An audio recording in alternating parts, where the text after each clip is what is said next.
네, 안녕하세요. 네, 오랜만입니다. 반갑습니다. 네, 네. 오로지 의원님만 주장하는 내용이어서 의원님만 가지고 있는 정보인가 싶어서 지금 다시 연결을 했는데요. 이 내용을 좀 자세히 설명해 주십시오. 편법 상속을 이부진 사장이 사실상 인정하시다. 이게 어떤 내용입니까? 이부진 사장이 이혼 소송 과정에서 재판부에 제출한 보유 재산이 1조 7,046억 원이거든요. 네. 그런데 그 판결에서 보면 재산 분할을 위해서 상대방에게 86억 원만 해라 이렇게 이제 판결이 났습니다. 네. 너무 차이가 많이 나잖아요. 그렇죠. 예. 그래서 왜 이렇게 차이가 많이 날까 하고 좀 자세히 들여다봤더니 이 이부진 사장이 갖고 있는 1조 7천억 원의 재산이 만약에 결혼한 뒤에 스스로 힘으로 재산을 형성했다고 인정을 하면은 이제 재산 분할 요구에 응해야 하는데요. 네네. 이제 반대로 그건 내가 한 게 아니다. 우리 아버지가 했고 삼성그룹의 도움으로 재산을 형성했다. 이제 이렇게 얘기하면 이게 이제 재산 분할을 하지 않아도 되는 이런 상황에 처해진 거죠. 그렇군요. 그러니까 재산의 대부분을 이건희 회장, 아버지인 이건희 회장과 삼성그룹의 도움으로 재산을 형성했다. 이제 네. 이렇게 주장을 지금 하고 있는 것입니다. 그러면 이 재산 형성 과정이 편법 상속이니까 네. 결국은 편법 상속을 스스로 자인한 셈이 됐다. 이제 이렇게 알겠습니다. 분석이 가능한 것입니다. 그러니까 네. 이제 자신의 노력 없이 자신의 의사와 무관하게 재산이 만들어진 것이고 그것은 편법 증여를 통해서 만들어진 거다. 요약하면. 그렇습니다. 네. 그렇게 말해야지 재산을 안 뺏기니까. 네. 그러니까 자기 재산을 뺏겨야 되는 상황이 오니까 편법 상속을 사실상 인정을 한 것, 이것이 과연 경제정의, 사회정의에 부합하느냐 이 관점에서 출발을 하는 것입니다. 예. 그래서 이제 의원님 여기서 한 발 더 나가서 그렇게 편법 혹은 불법을 통해서 자산을 취득한 거라면 그렇게 인정한 것으로 보이는데 그런 거라면 그러면 소위 이제 이재용법으로 환수할 수 있다 이렇게 말씀하시는 거죠? 그렇습니다. 이 불법이익 환수법을 좀 설명해 주십시오. 그러면. 이 불법이익 환수법을 이제 이미 제가 제출을 했는데요. 예. 이 법안은 범죄 행위를 통해서 취득을 하거나 아니면 범죄 행위를 통해서 제3자가 취득을 하게 돼서 그 불법 이익이 50억 원 이상이 넘게 되면 국가가 민사적 절차를 통해서 국고로 환수할 수 있도록 하는 법입니다. 그러니까 그동안의 형사적 절차를 통해서는 대법원에서 뭐 이것이 뭐 해당되지 않는다는 등 여러 가지 이제 그동안의 사건들이 있었지 않습니까? 네. 그렇기 때문에 제가 이것을 민사적 절차를 통해서 국고로 환수할 수 있도록 그렇게 법안을 발의를 했습니다. 네. 그렇군요. 그러니까 지금 법을 어겨서 그런 재산 증여가 이루어졌고 법을 어겼다는 것은 뭐 불법이니까요. 그야말로. 그렇게 해서 제3자 이 경우에는 이부진 사장이 되겠군요. 예. 그렇습니다. 그러니까 네. 예를 들면요. 1996년도에 예. 이부진 사장이 이건희 회장으로부터 증여받은 자금이 약 16억 원이 됩니다. 네. 그런데 이 16억 원이 지금 약 1조 5천억 원이 됐거든요. 그렇죠. 20년 만에. 네. 근데 이 20년 만에 1조 5천억 원이 되는 그 과정 속에는 에버랜드 전환사채 저가 배정한 것 자체가 이게 지금 이제 편법이고 불법이지 않습니까? 네, 그건 유죄 판결 받았죠 이미. 예. 네네. 여기에다가 삼성물산 합병, 다시 예. 말하면 최순실 국정농단 사건 지금 최근에 그 뭐 청와대에서 문건도 네네. 나오고 했는데 이 삼성물산 합병과 관련해서 삼성 에버랜드 주식과 제일모직 주식의 이런 어떤 그 주식 액면 분할을 과정을 통해서 이게 이제 더 재산이 늘어나게 되는 이런 상황이라서요. 그렇군요. 이 과정 자체가 편법과 불법으로 불거진 그러한 재산인 거죠. 그래서 최근에 뭐 안민석 의원이 최순실 그 재산 환수를 위해서 지금 동분서주하고 있는데 예. 그 법안과 제가 낸 불법이익 환수법이 같은 맥락상에 있는 법입니다. 네. 그렇군요. 그래서 그런 식으로 중간 과정에 그러니까 16억이 1조 7천억이 되어가는 과정 속에 몇 차례 불법들이 중간에 저질러졌고 네. 그것이 불법으로 얻은 이익이라고 하면 그렇다면 민사소송을 통해서 그 이익을 환수할 수 있다. 된다. 네. 아하. 특히 이 삼성 에버랜드 주식과 제일모직 주식 과의 합병 과정에서는 이 합병 비율이 잘못됐다고 네. 이제 이미 여러 지적이 있었고 이게 지금 문제가 되고 있지 않습니까? 네네. 그래서 이러한 어떤 이렇게 불법으로 취득한 이러한 재산을 그냥 사회가 용인해 준다면 앞으로도 계속해서 이런 식의 주식 합병을 통한 불법적인 행위가 계속될 것이기 때문에 이것은 여기서 단절을 하는 것이 필요하지 않나 저는 그렇게 보고 있습니다. 만약에 지금 말씀하신 불법이익 환수법이 실제 법제화가 되면 이부진 사장 경우에는 어느 정도 환수가 가능할 거라고 예상하십니까? 이부진 회장 경우에는요. 지금 삼성물산과 제일모직 사건을 빼면요. 왜냐하면 네. 그건 아직까지 지금 이것이 얼마다라고 계산하기가 조금 힘들어서요. 예. 삼성 SDS 주식은 지금 확실한 이 불법 내지 편법이라는 것이 나와 있는 것이기 때문에 현재로서 삼성 SDS 주식 158만 주 약 3천억 원이 환수가 가능한 아주 3천억이요? 최소한 3천억 원이 환수가 가능합니다. 예. 국고 환수가 가능하다 3천억 원이. 예. 대단한 액수네요. 입법화가 가능할까요? 이것은 결단의 문제입니다. 그러니까 우리 국회의 법사위 의원들이요. 이 법이 소급 적용에 문제가 있다는 등 이런 이제 여러 가지 핑계를 대서 이 법을 심의조차 하지 않고 있는데 저는 그 심의조차 하지 않고 있는 것 자체가 어떤 특정한 재벌의 압력에 굴복하는 것이다라고 저는 그렇게 보고 있습니다. 저는 이런 어떤 불법이익 환수법이 선진국에서도 이런 민사적 절차를 통해서 국고로 환수할 수 있도록 이미 통과된 경우가 있기 때문에 이것은 사회 정의와 경제 정의의 가치를 어떻게 생각하느냐에 대한 결단의 문제다라고 저는 보고 있습니다. 알겠습니다. 저희도 이 법안에 대해서 관심을 계속 가지기로 하겠고요. 또 한 가지 또 의원님한테 여쭤보고 싶은 것은 이것도 역시 의원님 발로 나왔던 보도인데 이부진 관련 보도도 의원님 발로 나오고 후속 보도가 없고 이것도 후속 보도가 없어서 의원님한테밖에 여쭤볼 수가 없습니다. 이게 뭐냐면 국세청이 삼성 이재용 부회장의 5천억 해외 비자금을 자진 신고하는 기간을 만들어서 그 기간 동안 5천억에 대한 과태료 등을 면제해 준 거 아니냐라는 의혹을 제기하신 바가 있어요. 근데 이 후속 보도가 전혀 없어서 네. 우선 이 내용을 간략하게 먼저 설명을 해 주십시오. 어떤 내용인지. 이게 뭐냐면요. 이제 2015년도 그러니까 2015년도 9월 달에요. 당시에 최경환 장관과 법무부 장관이 기자회견을 합니다. 예.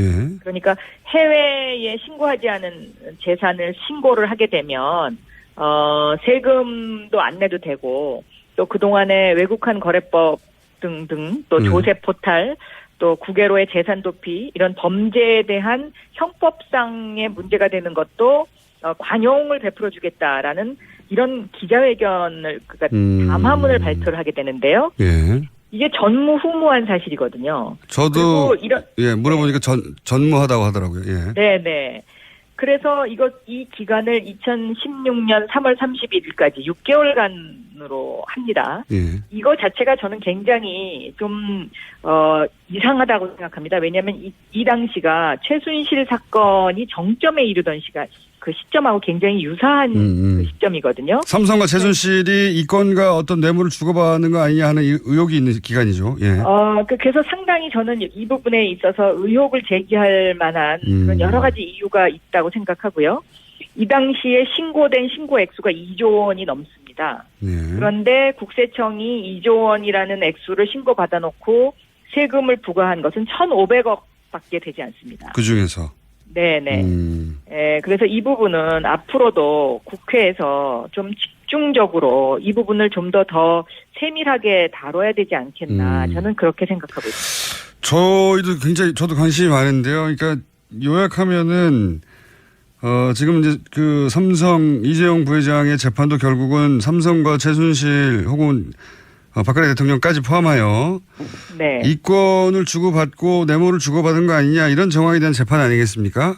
그렇습니다. 네. 예. 그런데 이제 삼성이 최순실 씨에게 제공한 것은 현금 등등인데 그러면 반대급부로 삼성이 가져간 것은 이 합병에서의 혜택 외에도 다른 것도 있을 수 있지 않느냐 이런 의혹이 있을 수 있는데 이게 이제 그런 의혹이 가능하죠. 그리고 또 최순실 씨의 해외 자산 부분에 관한 것도 여기에 좀 포함되어 있지 않나 하는 그런 의문점을 충분히 가질 수 있는 그런 대목입니다. 네. 그러니까 하나는 삼성의 해외 비자금을 합법화하는 루트를 만들어준 거 아니냐 하는 의혹 하나하고 네, 네. 혹은 이 삼성 해외 비자금의 이름으로 해외에 있던 자금 일부가 최순실 혹은 뭐 관련된 자금 일부가 국내 들어온 거 아니냐.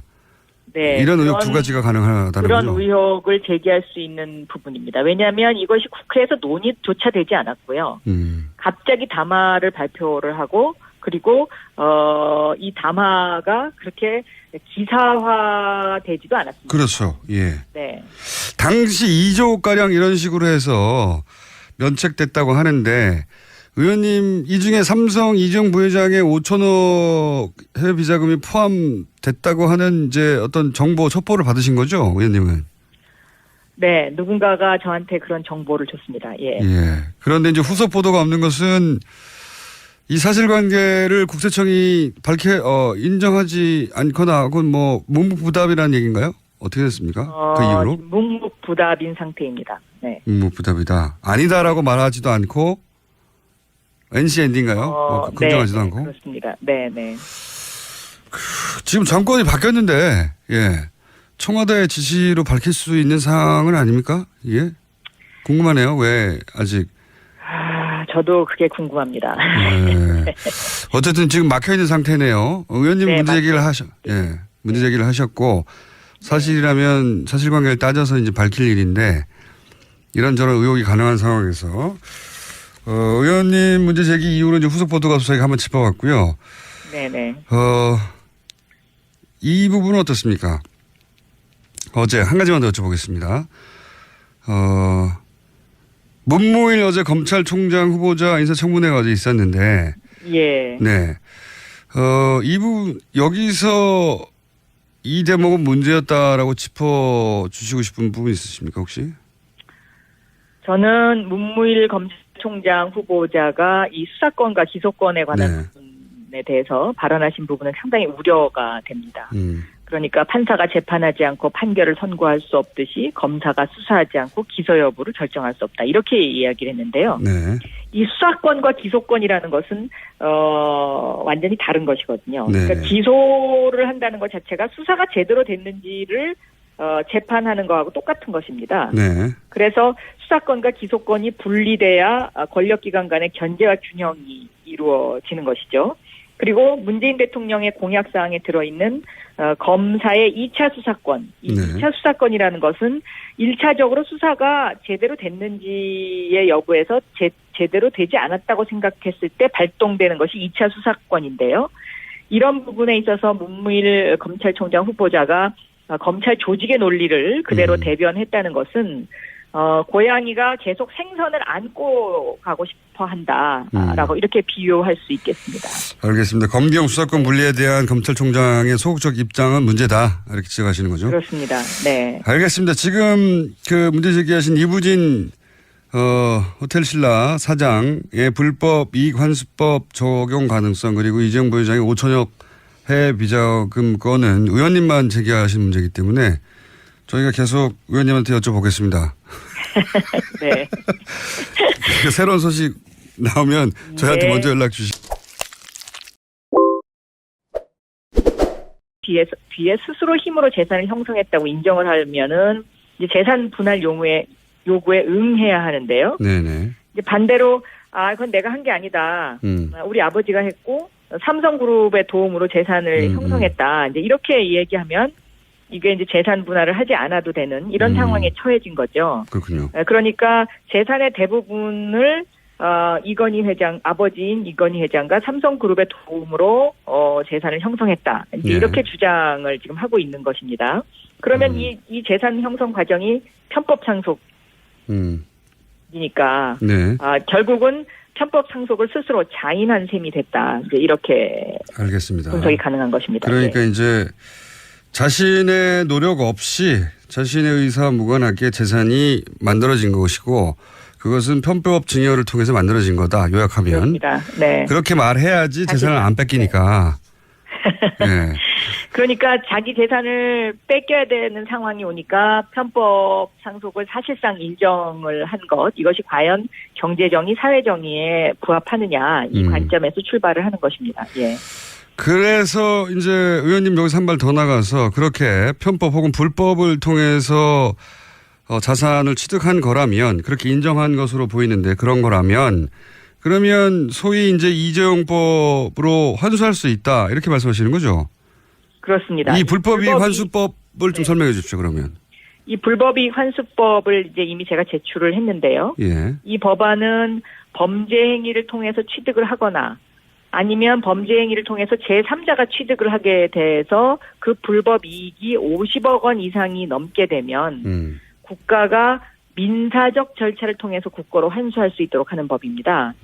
그러니까 그동안에 형사적 절차를 통해서는 대법원에서 예. 말하면 최순실 국정농단 사건, 지금 최근에 그 뭐 청와대에서 문건도 네네. 나오고 했는데, 이 삼성물산 합병과 관련해서 삼성 에버랜드 주식과 제일모직 주식의 이런 어떤 그 주식 액면 분할 과정을 통해서 이게 이제 더 재산이 늘어나게 되는 이런 상황이라서요. 그렇군요. 과정 자체가 편법과 불법으로 불거진 그러한 재산인 거죠. 그래서 최근에 뭐 안민석 의원이 최순실 그 재산 환수를 위해서 지금 동분서주하고 있는데, 예. 그 법안과 제가 낸 불법이익 환수법이 같은 맥락상에 있는 법입니다. 네. 그렇군요.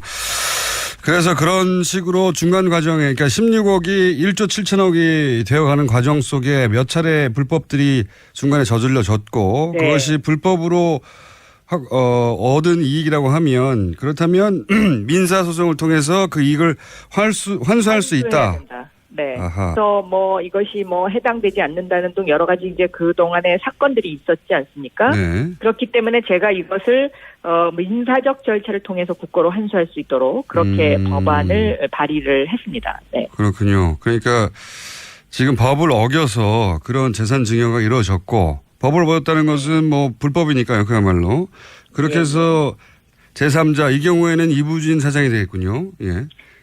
그렇습니다. 그러니까 네. 예를 들면요, 1996년도에 예. 이부진 사장이 이건희 회장으로부터 증여받은 자금이 약 16억 원이 됩니다. 네. 그런데 이 16억 원이 지금 약 1조 5천억 원이 됐거든요. 그렇죠. 20년 만에. 네. 근데 이 20년 만에 1조 5천억 원이 되는 그 과정 속에는 에버랜드 전환사채 저가 배정, 네네. 저가 배정한 것 자체가 이게 지금 이제 편법이고 불법이지 네, 않습니까? 그건 유죄 판결 받았죠, 여기에- 이미. 예. 네네. 여기에다가 삼성물산 합병 다시.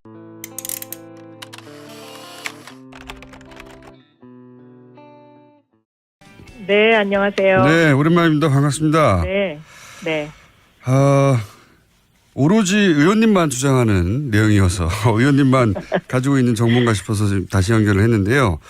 이 내용을 좀 자세히 설명해 주십시오. 편법 상속을 이부진 사장이 사실상 인정하시다. 이게 어떤 내용입니까? 이부진 사장이 이혼 소송 과정에서 재판부에 제출한 보유 재산이 1조 7,046억 원이거든요. 네. 그런데 그 판결에서 보면 재산 분할을 위해서 상대방에게 86억 원만 해라, 이렇게 이제 판결이 났습니다. 네. 이게 너무 차이가 많이 나잖아요. 그렇죠. 예. 그래서 왜 이렇게 차이가 많이 날까 하고 좀 자세히 들여다봤더니 이 이부진 사장이 갖고 있는 1조 7천억 원의 재산이 만약에 결혼한